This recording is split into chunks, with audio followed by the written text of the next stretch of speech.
Caio França nasceu no dia 1º de agosto de 1988, na cidade de Santos, no litoral paulista. Advogado, formado pela Universidade Católica de Santos, entrou para a vida pública aos 20 anos. Em 2008, foi eleito o vereador mais votado da história do município de São Vicente e conquistou uma cadeira na Assembleia Legislativa de São Paulo pela primeira vez em 2014. Com apenas 34 anos de idade, está no seu terceiro mandato na Alesp, tendo sido reeleito com mais de 100 mil votos em 2022. É coordenador da Frente Parlamentar em Apoio à Adoção no Estado de São Paulo e ainda coordena a Frente Parlamentar Cannabis Medicinal e Cânhamo Industrial, sendo autor da Lei Paulista sancionada neste ano, que ganhou destaque nacional ao incluir no SUS o fornecimento gratuito de medicamentos à base de canabidiol indicados para diversas doenças e síndromes. É líder do PSB, Partido Socialista Brasileiro, da Assembleia Legislativa de São Paulo.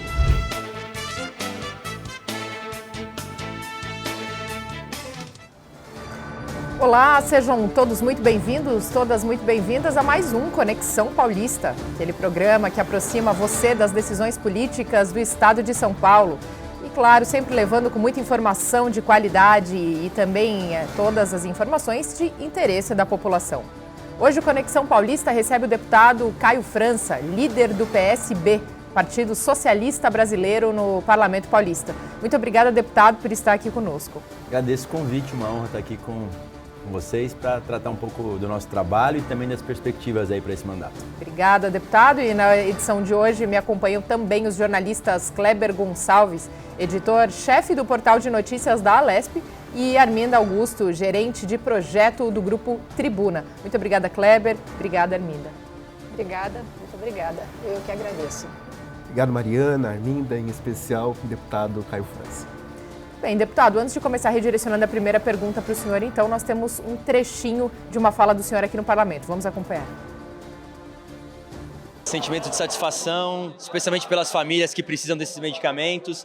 Eles foram sempre nosso principal foco e agora vão ser beneficiados. Eu falei para o governador que eu vou acompanhar muito de perto a prática dessa legislação. Eu quero que ela se materialize na entrega desses medicamentos. São Paulo está organizado, as farmácias de alto custo do estado funcionam. Então nós temos condição de aí, em 45 dias, ter já essa medicação sendo entregue sem precisar judicializar.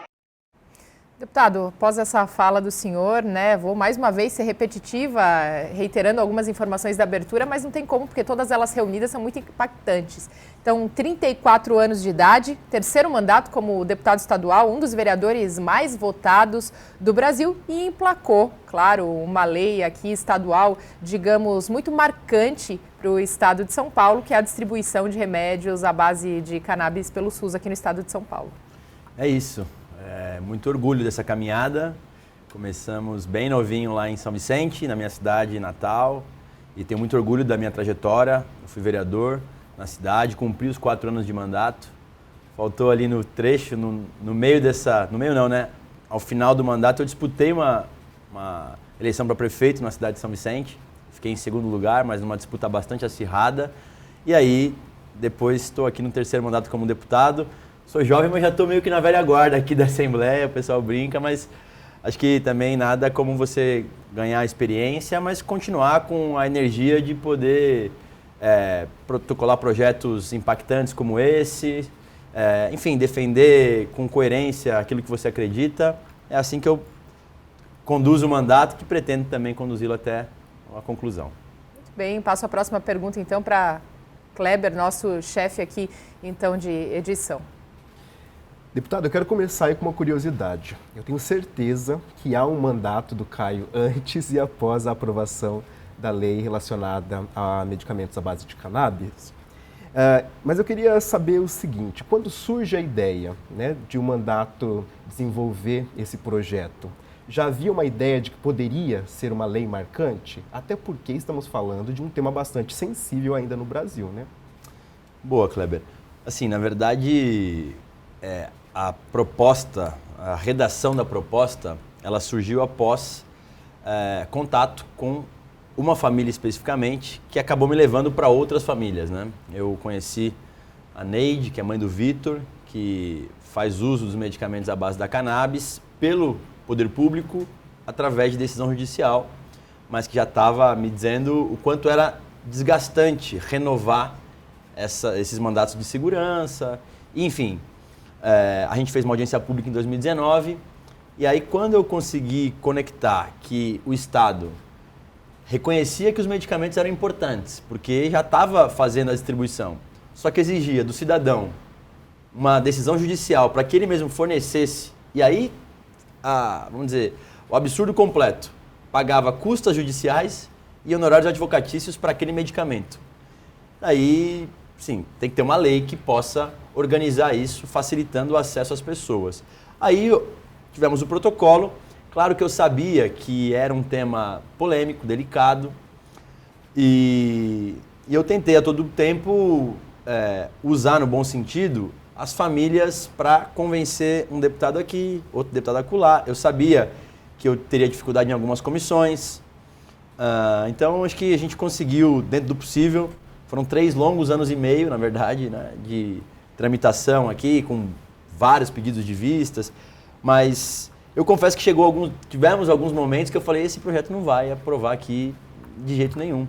Porque quando eu achava que ia, chegava no plenário, pronto para ser votado já, alguém ia lá, pedia verificação de votação, e eu sabia que eu não tinha, não é porque eu não tinha voto para vencer, é porque não tinha deputado naquele momento no plenário para poder votar, nem aquela nem outras matérias. Então aqui na Assembleia, infelizmente, você não consegue fazer um pré-acordo dos projetos, você tem muita dificuldade de conseguir avançar com eles. E aí no finalzinho da legislatura passada, a gente conseguiu fazer um bom acordo, eu consegui trazer outras bancadas que encamparam o meu projeto, como se deles fossem, e a gente conseguiu avançar. Então, aí depois foi a briga pela sanção, que foi uma briga boa também, mas eu cheguei a imaginar que não vai dar para aprovar.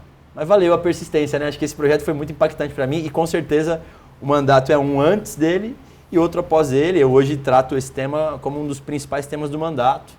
Eu sempre fui um deputado muito ligado à região da Baixada Santista, a Arminda está aqui e é de lá. Hoje, essa questão da cannabis acabou me abrindo muitas portas para poder, enfim, ter amplitude de trabalho. Arminda.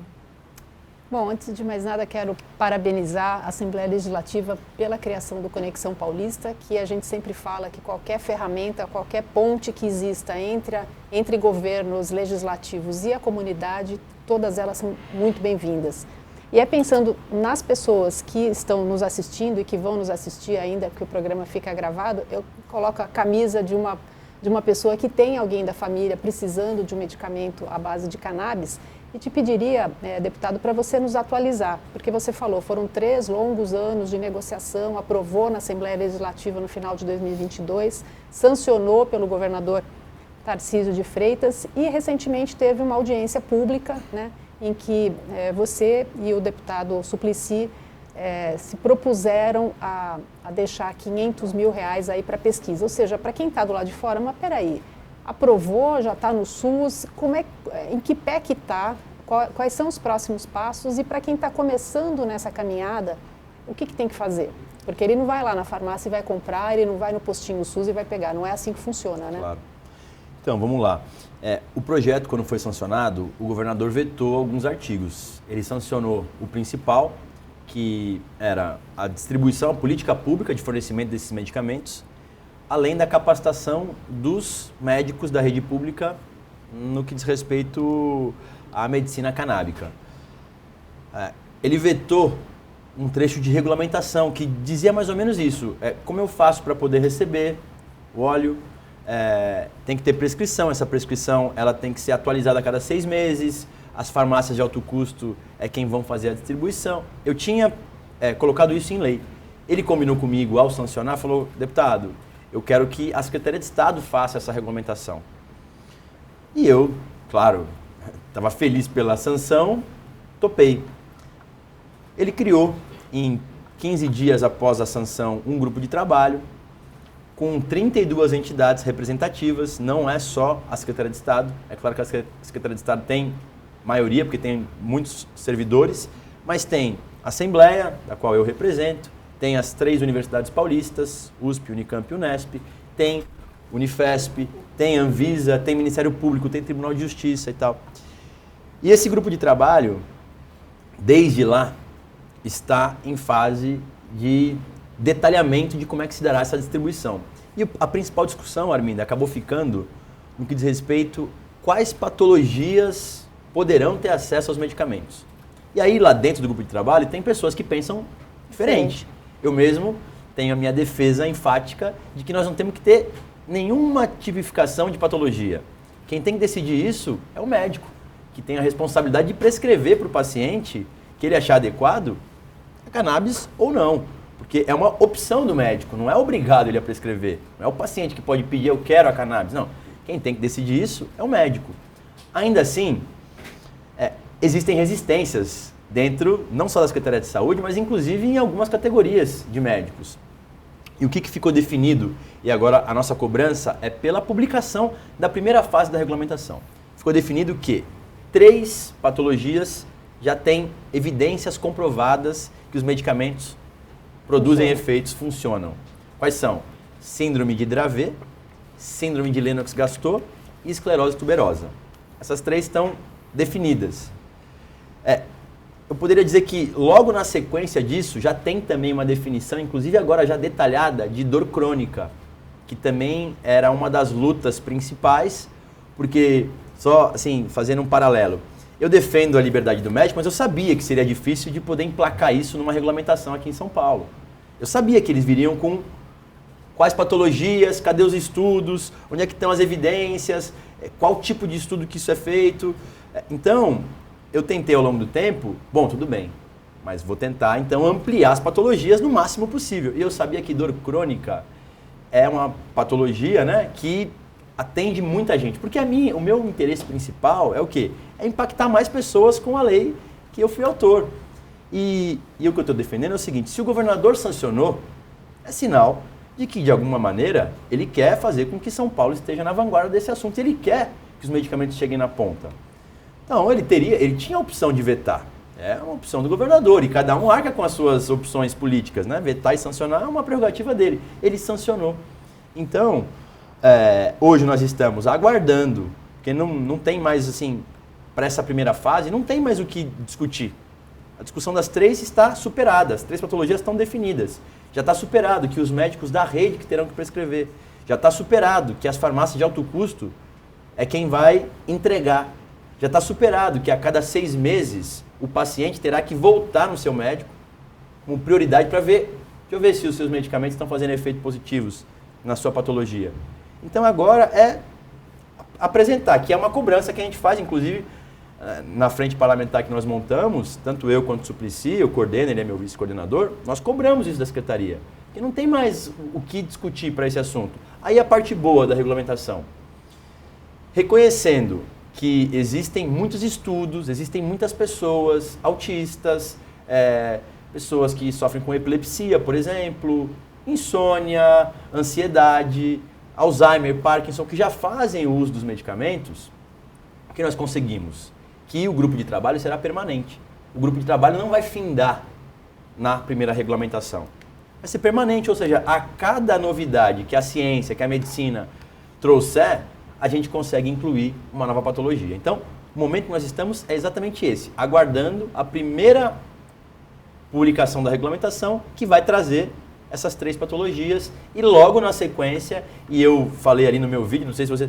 Falei, governador, a mesma insistência que eu tive para poder aprovar o projeto na Assembleia, eu terei para vê-lo produzindo seus efeitos. Porque ninguém, assim, uma lei que não produz efeitos, era melhor ele ter vetado. Sem dúvida. Deputado, ainda na esteira dessa pergunta que a Arminda fez para o senhor sobre o lançamento dessa frente parlamentar, que se chama Frente Parlamentar da Cannabis Medicinal e Cânhamo, também medicinal, gostaria que o senhor explicasse um pouco melhor para a gente, porque essa frente parlamentar envolve também a produção por parte de institutos e pesquisa das universidades, como o senhor citou, estaduais localizadas aqui em São Paulo, justamente sobre esses medicamentos, até para dar uma agilidade maior, no sentido de que se hoje esses insumos, esses medicamentos têm que ser importados, por que não produzir dentro do próprio Estado para abastecer uma legislação que foi aprovada e sancionada pelo próprio Estado? Sim, então aí é o seguinte, né? A partir da sanção da Lei 17.618, que é a Lei da Cannabis no SUS, eu entendi o seguinte, eu preciso ocupar esse tema aqui na Assembleia para poder produzir mais efeitos, para poder evoluir na parte legislativa, mas também percebendo que eu estou tendo dificuldade de avançar nas patologias, eu preciso encontrar uma maneira de poder dizer para o Estado, eu estou aqui custeando um estudo para mostrar que autismo pode entrar, por exemplo. Então, duas coisas. Eu protocolei o projeto de lei 563, que está tramitando aqui na Assembleia, que permite que as universidades públicas e os institutos vinculados à Secretaria de Estado, Butantan, FURP, possam plantar e produzir esses medicamentos, barateando lá embaixo o custo dele, que hoje, infelizmente, tem que ser importado.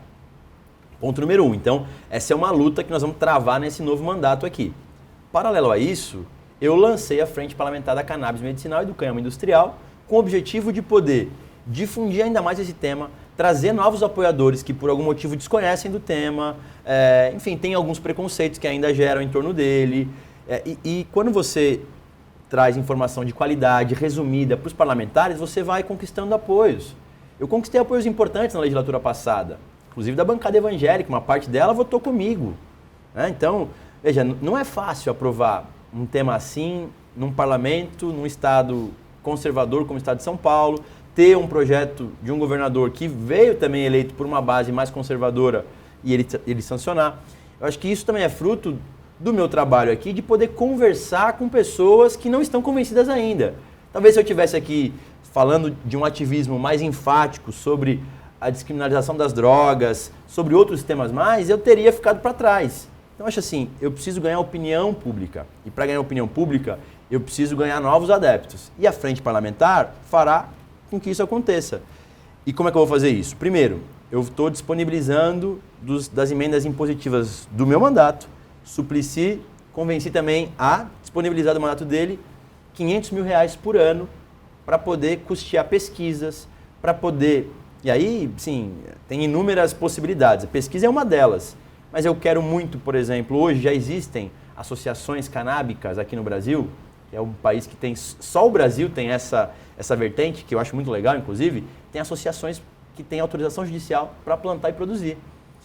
Tem uma associação aqui, a Flor da Vida, por exemplo, que tem 7 mil famílias, todos os meses se beneficiando dos medicamentos. 7 mil famílias é muita gente. Então eu quero, por exemplo, proporcionar para essas associações que não têm fins lucrativos, um teste no óleo que eles produzem. Por exemplo, da Unicamp. Então eu quero poder garantir que a Unicamp ou a USP ou a Unesp possa testar o óleo dessas entidades, demonstrando que elas têm a mesma qualidade, por exemplo, de um óleo importado. Porque se tem as pessoas que falam, mas esses óleos que são das associações não são tão bons quanto. Bom, então vamos testar. Enfim, acho que tem inúmeras maneiras da gente poder usar recursos do Estado para poder fomentar esse tema. E com isso, eu vou colocando cada vez mais o pé na porta, vou abrindo a porta, vou mostrando. É assim que eu aprendi a construir esse processo. E claro que com isso também, eu estou buscando outros parlamentares para colocarem recursos aqui. E a decisão sobre onde serão usados esses recursos não caberá nem a mim, nem ao Suplicy. Nós montamos um conselho deliberativo com 8 pessoas que representam entidades médicas, de associações canábicas, de usuários, de pesquisadores, que definirão onde esses recursos serão utilizados. Inclusive, propusemos já um edital de financiamento de emendas, em que as entidades, prefeituras, universidades vão apresentar o seu projeto e até o final de setembro, esse nosso conselho deliberativo vai tomar as decisões. Então, a minha ideia é poder ocupar a Assembleia com informação de qualidade para eu convencer mais deputados e, ao mesmo tempo, mostrar que o Estado de São Paulo já está usando recurso público para poder financiar projetos ligados à cannabis. Isso não deixa de ser uma revolução, ainda que seja do nosso tamanho aqui, na nossa capacidade, mas eu acho que a gente está conseguindo fazer algo que, inclusive, está sendo impactado em outros estados. Sim, esse nosso projeto, por exemplo, hoje foi protocolado ao longo depois da sanção do governador Tarcísio, em outros 24 estados. O projeto idêntico ao nosso. Ou seja, é quase uma legislação brasileira, porque se 24 estados tiverem a sanção, a gente está ocupando um espaço que o Congresso Nacional deveria fazer e acabando conseguindo pela dificuldade, pelo conservadorismo que lá está. Então, acho que é isso, assim, acho que em relação ao tema, eu estou muito seguro dos nossos movimentos e espero que, de fato, o governo possa cumprir a parte dele de publicar as regulamentações, de agilizar esse processo, porque senão fica uma coisa muito... assim, eles sancionam por um lado e por outro ficam enrolando na regulamentação. Não tem sentido, né? Então, até aproveitar esse momento aqui para poder reforçar para que o governo possa publicar logo essa regulamentação. Sem dúvida. Eu quero aproveitar, deputado, que o senhor citou essas negociações de bastidores que são extremamente importantes, né, para se aprovar um projeto de lei. E aí dizer que a gente sabe, né, aqui fazendo as apurações, que o senhor é um dos deputados que mais realizam articulações. E aí, eu queria uma avaliação do senhor. O que é que muda lá do primeiro mandato, enquanto deputado estadual, para agora, o terceiro mandato, nessas articulações? O que o senhor tem sentido nessas relações com os diferentes partidos, com as diferentes bancadas? E qual é a relação adotada pelo líder do PSB também com o governador Tarcísio nesse momento? Muito boa pergunta. Assim, primeiro que, como eu falei aqui durante o programa, acho que o meu perfil, eu me considero, né, se é que eu tenho que ter um estereótipo de identidade ideológica, eu me considero de centro-esquerda.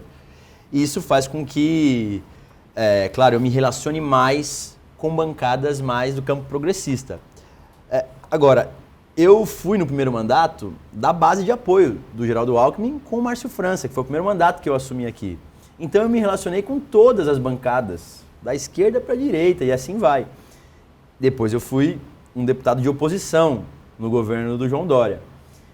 Eu apoiei outro candidato, apoiei o Haddad, e não o Tarcísio na última eleição. Então, a grosso modo, eu também, nesse momento, poderia ser colocado na oposição. O que eu disse e reitero, falei para o governador, é que a gente se considera, pelo menos eu e os meus dois colegas deputados do PSB, como independentes. A gente pode, em alguns momentos, concordar com o governo, ajudar o governo com quórum em algumas matérias. Agora, tem matérias que para nós são inegociáveis.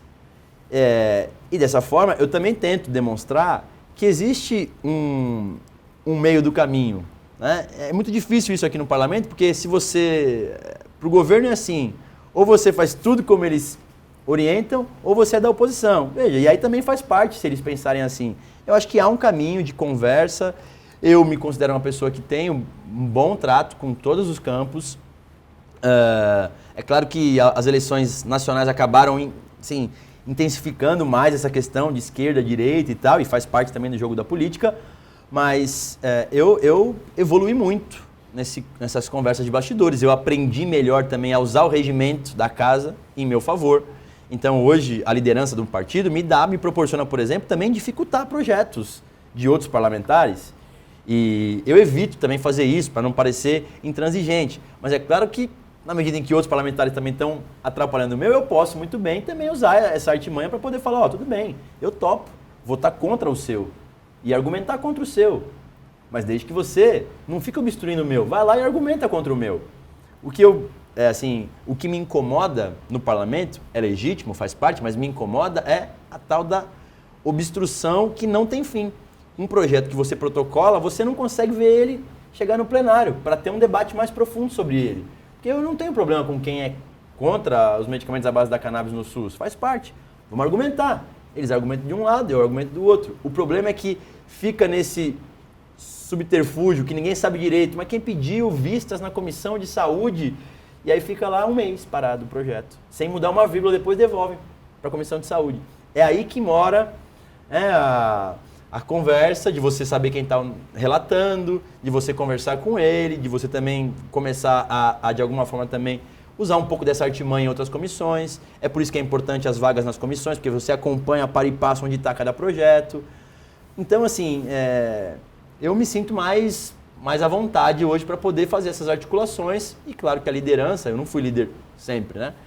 Eu hoje estou na liderança do PSB e isso me proporciona a condição de poder negociar com outras bancadas, de poder negociar com o governo, inclusive, olha, eu estou ajudando vocês aqui nesse empréstimo que o governo está precisando agora. Eu preciso que vocês ajudem aqui na matéria da deputada Andréa Werner, do deputado Valdomiro Lopes, que são meus liderados hoje. Então, é assim que eu vou tentando avançar algumas casinhas e ver nossos projetos pautados. Assim, eu sou um deputado que acho que falta protagonismo nos parlamentos. Não é só aqui não também, para não colocar só a Assembleia Legislativa. Acho que assim, os parlamentos ficam muito só na base das emendas parlamentares, que são importantes, ou de votar projeto do governo. Acho muito pouco, assim, acho que poderia produzir muito mais se levasse à risca o poder legislativo. É uma opinião pessoal. Ser mais propositivo, né? Mais propositivo, sim.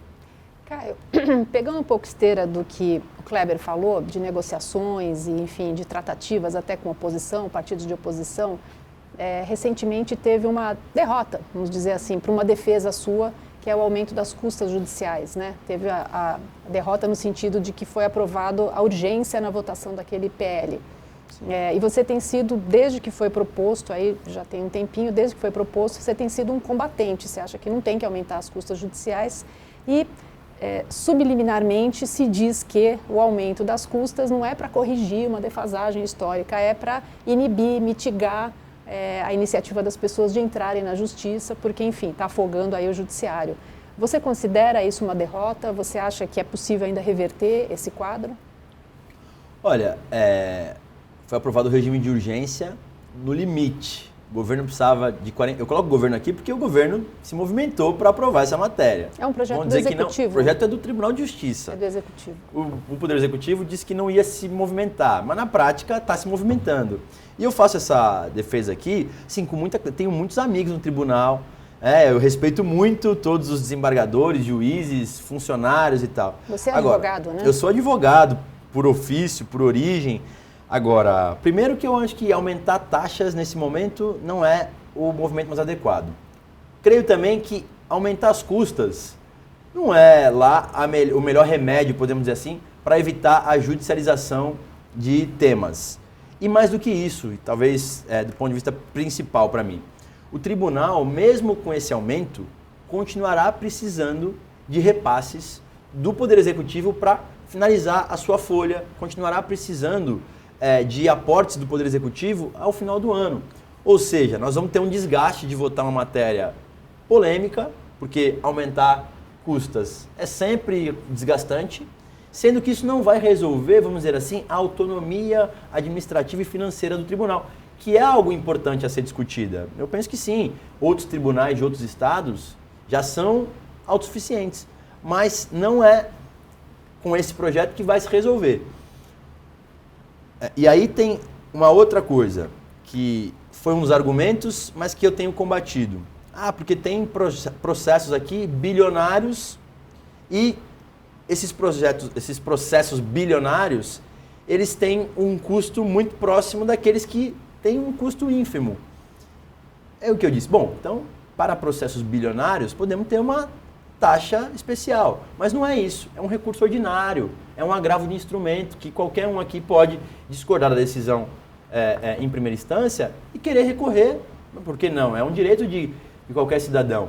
E quando você aumenta as custas, você, de alguma forma, elitiza também o acesso à justiça. Então, eu penso que ainda tem tempo para a gente poder conversar sobre esse assunto. Aprovaram, claro, deram um sinal muito forte de que o projeto deve avançar aqui, mas sabe como é que funciona a casa também. Os advogados têm muita capilaridade, as OABs estão presentes em todas as cidades. Acho que não ficou claro ainda para todos o quanto isso seria impactante. E nós temos um compromisso do presidente André de poder formalizar uma audiência pública oficial da casa, em que o Tribunal de Justiça venha argumentar e, enfim, quem for contra-argumentar, poder apresentar contra-argumentos também, de forma muito respeitosa, né, Arminda? Assim, eu sempre trato tudo da minha trajetória de forma muito respeito. E é preciso que eles também respeitem as posições diferentes das dele. Eu lembrei até, falei, poxa, na legislatura passada, o governador Dória apresentou uma reforma administrativa aqui que, sim, foi muito dura com os servidores estaduais. E, inclusive, com juízes, servidores do Tribunal de Justiça, oficiais de justiça, escrivães e tal. E eu fui um defensor ferrenho deles ao longo do tempo.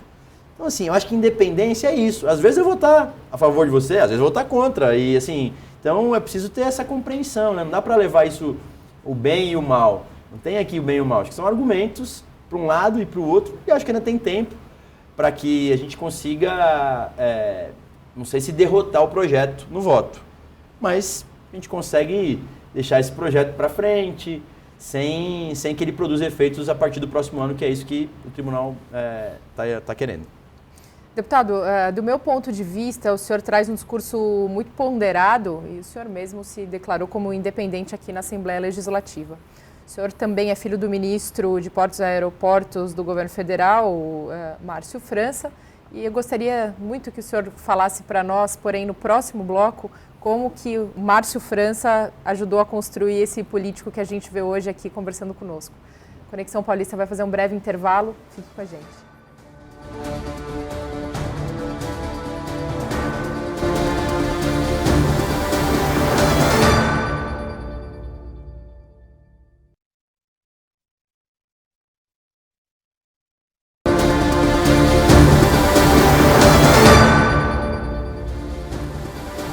Bem, estamos de volta com o segundo bloco do programa Conexão Paulista. O entrevistado de hoje, o deputado estadual Caio França, líder do PSB na Assembleia Legislativa do Estado de São Paulo. Deputado, retomo então minha última pergunta no final do último bloco para o senhor, reforçando aqui, né, sempre a sua fala muito ponderada, sua postura independente aqui no Parlamento Paulista, mas o senhor é filho do ministro do Governo Federal de Portos e Aeroportos, Márcio França. E aí, qual foi a influência então do atual ministro nesse seu perfil político? Primeiro assim, eu não posso negar que foi ele que me abriu as portas para esse universo da política. Eu não pensava em entrar, entrei na faculdade de Direito sem muito assim, a certeza do que eu queria, né? Acho que muitos entram na faculdade de Direito com um leque amplo de opções. Promotoria, advocacia, judiciário e também eventualmente a política, porque a faculdade de Direito é uma faculdade politizada demais. Né? No primeiro ano a gente montou um partido na faculdade, a gente ganhou a eleição, ficamos os 5 anos lá à frente do centro acadêmico da Atlética. Então isso já foi mais um empurrão. E claro que em casa eu tinha uma referência de alguém que está na vida pública desde o ano que eu nasci, 88, ele era vereador, depois foi prefeito por 2 vezes, e também, de alguma forma, me incentivou a isso tudo. E claro que continua sendo a minha grande referência. Agora, eu penso que de 2008, né, quando eu decidi entrar na vida pública, disputei a minha primeira eleição para vereador, até hoje, eu consegui implantar as minhas características, sem desprezar aquilo que ele me abriu as portas, mas hoje, assim, as pessoas me enxergam como Caio, eu tenho as minhas posições, muitas das vezes sou muito crítico, eu sou exageradamente crítico, ele fala muito isso, não, o Caio é muito crítico, ele é um cara que é difícil de convencer e tal, então assim, claro que ele me influencia, é claro que ele é uma figura que para mim é referência, e acho que muito dessa ponderação, talvez da minha parte também, seja um pouco do perfil dele. Ele é uma figura bastante ponderada, foi vice-governador do Alckmin, foi candidato a governador em 2018 e foi muito bem votado. Nessa última eleição foi candidato ao Senado, ficando em 2º lugar. Hoje é ministro do presidente Lula.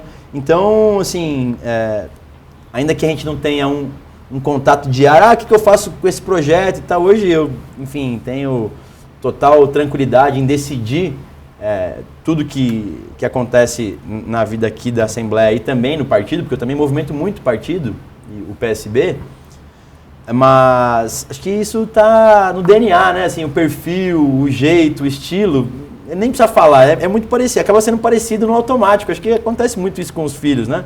Os filhos acabam se parecendo muito conosco no seu comportamento, na sua maneira de pensar e tal. Então, acho que isso está intrínseco aqui mesmo, essa postura mais ponderada. Eu diria que eu puxei mais do meu pai mesmo e menos da minha mãe, por exemplo. Bom, Caio França começa oficialmente na política muito jovem, né, com 20 anos aí como vereador.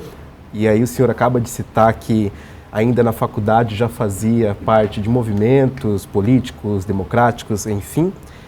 E a gente tem agora um deputado que, tendo entrado novo na política, emplacou aí um dos projetos mais emblemáticos da história da Assembleia. Em relação a isso, queria perguntar para o senhor, como é que o senhor avalia a participação da juventude hoje nas questões políticas e também se há uma falha nos legislativos e até mesmo nos mandatos, né, de executivo, de agregar mais essa juventude? Eu acho que tem sim uma falha. Uma falha assim, num processo como um todo, né? Na base, nos partidos. Eu, né, sou um privilegiado de ter tido a oportunidade de alguém dentro de casa que me abriu as portas e daí eu fui percorrendo o meu caminho, mantive essas portas abertas e fui abrir outras. Mas quantos e quantos jovens muito mais capazes do que eu, inclusive, que poderiam ocupar esse espaço? Então, sem dúvida, eu penso que nós precisamos melhorar esses movimentos para atrair o jovem para a política.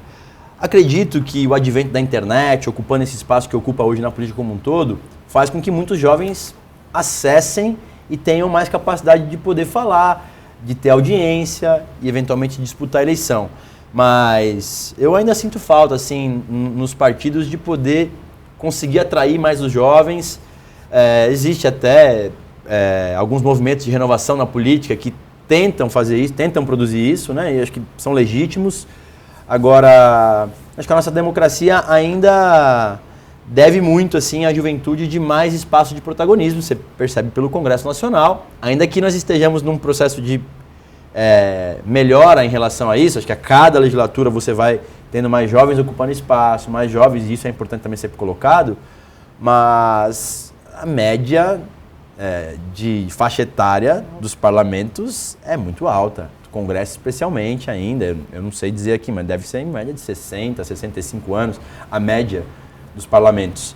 E lembrando também, assim, não é uma crítica, mas é uma constatação, que nós tivemos uma ampliação de mais jovens na política nessa legislatura e na outra, advindo de fenômenos eleitorais que acabaram, né, repercutindo. Não é uma construção de base, onde o jovem passou por um processo e aí, assim, né, de repente, e sem condenar, é um perfil.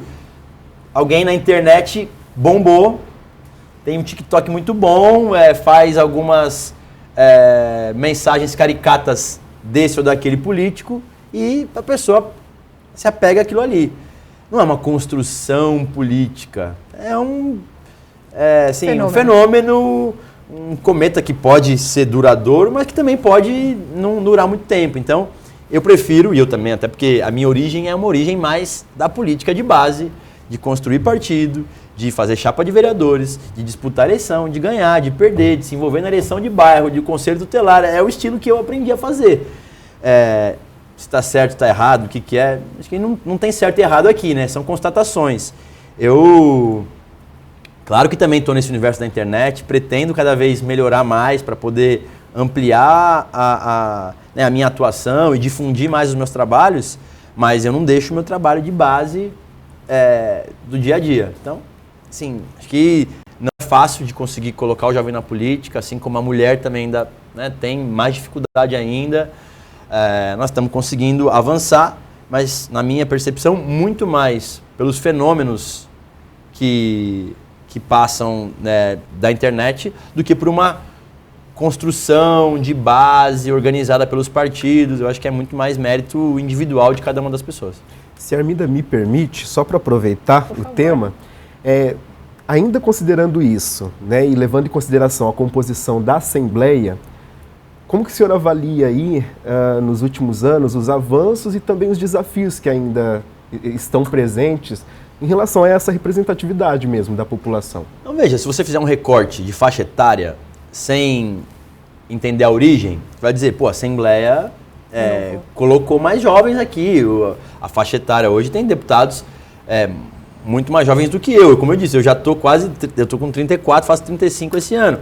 Eu estou meia idade aqui já, e eu sou jovem em relação a outros parlamentos. Então a Assembleia, por exemplo, num recorte superficial, teve uma renovação importante. Agora, eu sinto falta de uma política mais consistente de base, e eu não sei se nós vamos ter chance de fazer isso ao longo do tempo. Então, de alguma forma, a Assembleia conseguiu fazer essa renovação, e aí vamos ver também o que essa nova Assembleia produz, né, na prática, porque também, se a prática for a mesma, só está mudando a faixa etária e as práticas continuam as mesmas também. E é uma questão a ser observada, né? Se os jovens produzirem as mesmas coisas que os mais antigos produzirem, de repente, daqui a pouco vão questionar, falar, mas será que é melhor ter jovem na política mesmo ou é melhor ter o pessoal mais experiente, mais cascudo? Em relação Enfim, aos outros grupos, deputados, mulheres, comunidade LGBT, acho que pessoas a negras... questão de mulheres também tem uma melhora, ainda muito aquém do que deveria. Acho que para isso, no caso das mulheres principalmente, eu defendo uma mudança na legislação brasileira. Eu acho que nós temos que garantir um número X de vagas, não nas chapas, mas no parlamento para as mulheres. Acho que esse vai ser a única maneira que você tem de poder garantir mais acesso das mulheres nos parlamentos. Então, assim, da mesma forma, tem evoluído, questão LGBT, diversidade, eu acho que também evoluiu aqui a Assembleia, mas ainda muito pouco, eu não sinto que é um extrato da sociedade. Acho que deveria ter muito mais presença aqui na Assembleia, especialmente aí voltando à questão das mulheres, que se você for fazer um extrato 50-50, vai, para falar uma coisa ainda superficial, que tem mais mulheres do que homens. Mas eu acho que se a gente não tiver uma medida mais enérgica, falando o seguinte, estamos reservando 30% do parlamento para as mulheres e elas disputam só aquelas vagas, não disputam com os homens. Os homens vão disputar as demais. Caio, falando de uma área que você também milita, né, e que você também gosta, que é a educação. A gente vive, né, a impressão que se tem é que a gente vive 2 passos para frente, 3 passos para trás, 1 passo para frente, 2 passos para trás. A gente teve recentemente o anúncio do governo federal de um plano nacional de erradicação do analfabetismo, que é um tema que, assim, isso é dos anos 70, dos anos 60, né? A Covid impactou muito, né, a questão da saúde. Houve uma série de avanços, né, como você carimbar verbas do orçamento, tem que ser no mínimo investimento de 25%. Só que a gente ainda tem um dado, que é o dado de que menos de 30% das crianças que entram no primeiro ano do fundamental, menos de 30% terminam a educação básica. Então eu te pergunto de uma maneira objetiva, o que falta para a gente ter um avanço de primeiro mundo no Brasil? É dinheiro? O dinheiro está mal administrado? Ou é um olhar permanente que transcenda aí 4 anos de governo, que tenha uma perenidade aí por décadas? Eu acho que não é dinheiro não, Arminda. Sinceramente, eu penso que é você conseguir conectar para que o ambiente da sala de aula seja mais atrativo para o jovem.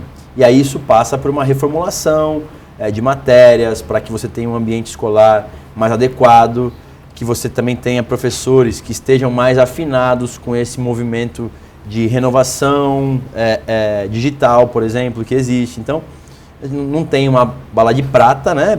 Isso aqui resolve. Não tem também, não posso ser ingênuo achar que isso acontece.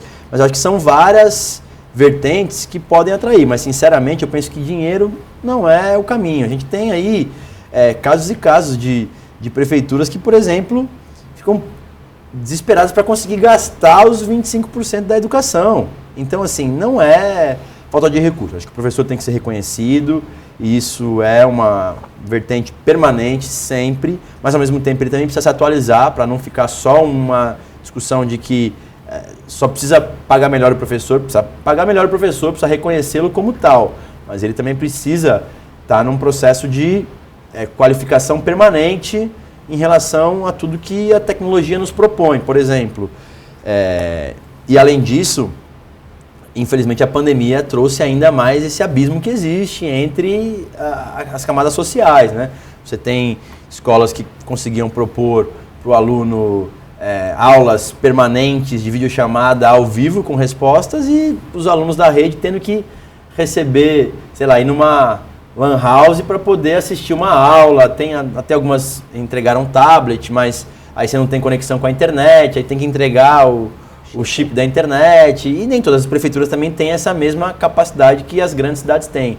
Então, eu diria que é mais garantir que possa ser atrativo, especialmente no fundamental. Acho que é uma boa meta do governo federal em fazê-lo. Também aqui, assim, como eu falei que eu sou independente, fui oposição, mas também fazer aqui um elogio, vamos dizer assim. O último governo conseguiu ampliar a escola em tempo integral. Acho que o governador Dória tinha várias críticas a vários programas dele, mas ele foi audacioso na meta de poder ampliar a escola em tempo integral, e penso que é um programa que deve ser também mantido, inclusive ampliado pelo governador Tarcísio, visto que Ceará, Pernambuco tem índices melhores do que São Paulo em relação ao tempo integral, por exemplo.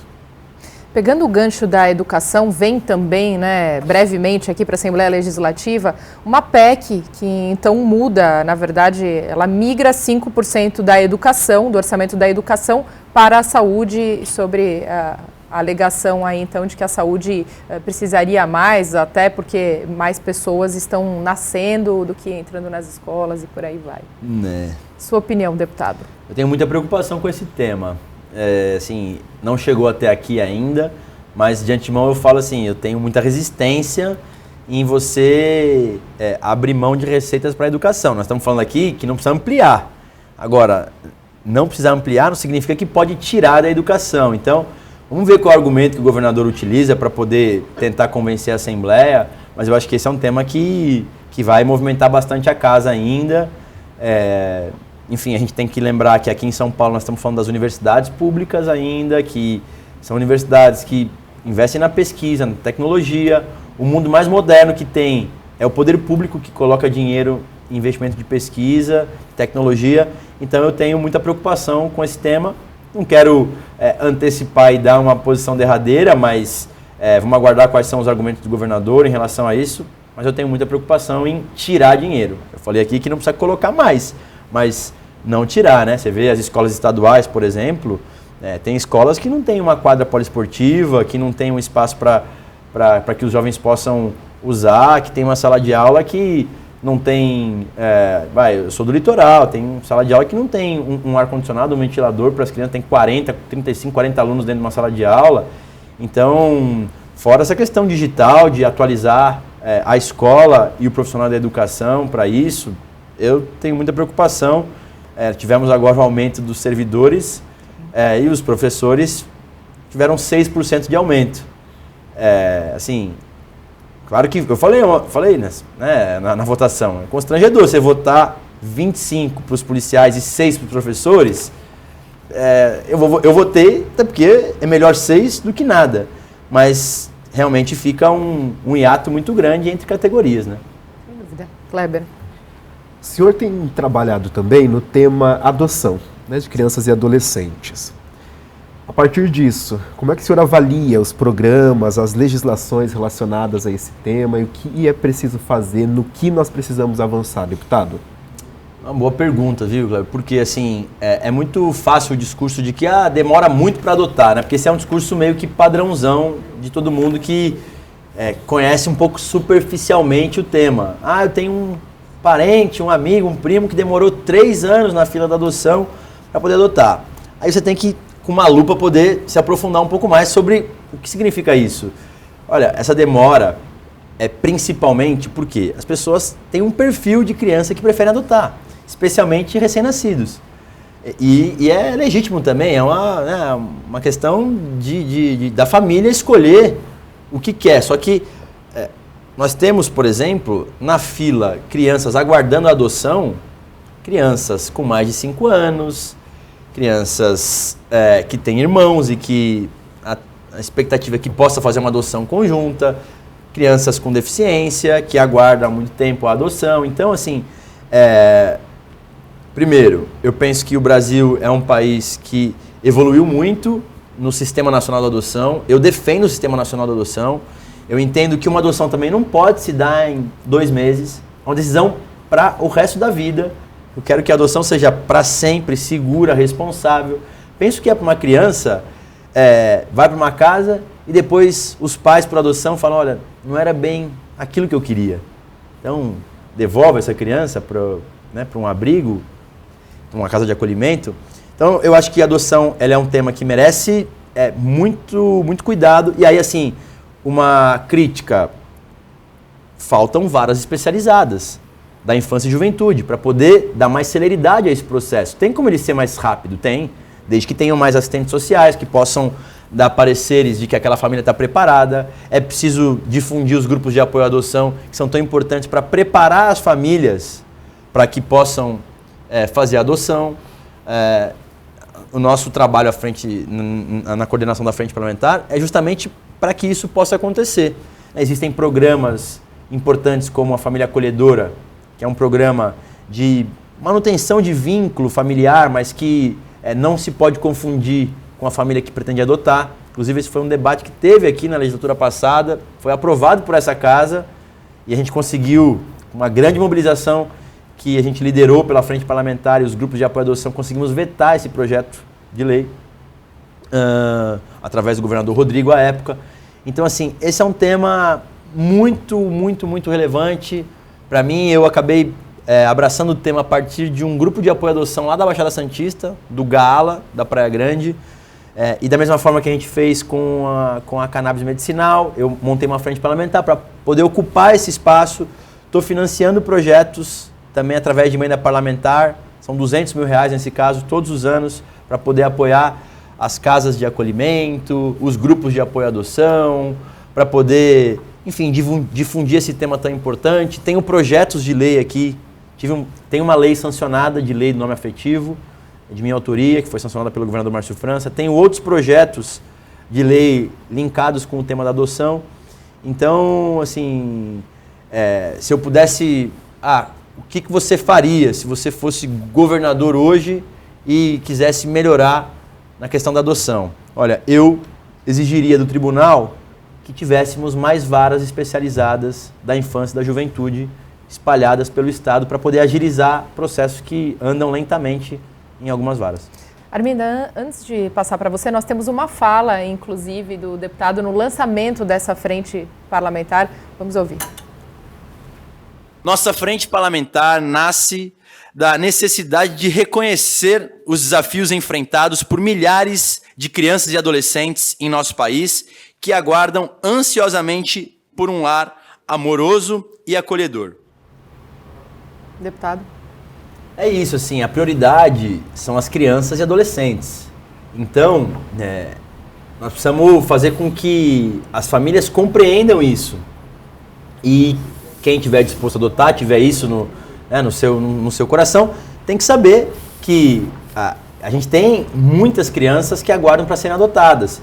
Só que a maioria delas hoje tem um perfil que não se encaixa com o perfil das pessoas que pretendem adotar. Então, a gente tem que estimular ainda mais a adoção, que para alguns é tardia, né, após os 5 anos, 6 anos, de crianças com deficiência, de crianças que têm irmãos, de crianças negras, que também têm mais dificuldade em serem adotadas. Então, é sob essa ótica que eu pauto também as nossas movimentações na frente parlamentar.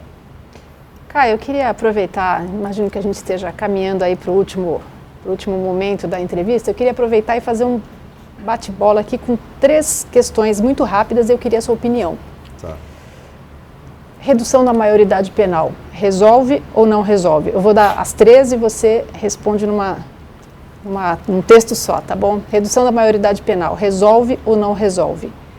Reeleição ou mandato de 6 anos? E aborto? Bom, vamos lá, temas complexos, mas e que também não é uma... Eu gostaria de poder discorrer um pouco mais sobre cada uma delas. Tem que ser bate-bola. Eu penso que redução não resolve. Eu penso que a questão da reeleição, eu gosto de mandatos no Executivo de 6 anos. Eu defenderia se no Congresso estivesse. Eu acho que assim, você consegue concluir mais coisas e você não passaria o último ano do seu mandato só focado em se reeleger. E o aborto é um tema bem assim, difícil. Eu defendo a atual legislação. É um tema difícil para mim. Eu entendo que a atual legislação, do jeito que está, é suficiente para poder atender os principais problemas que a gente tem.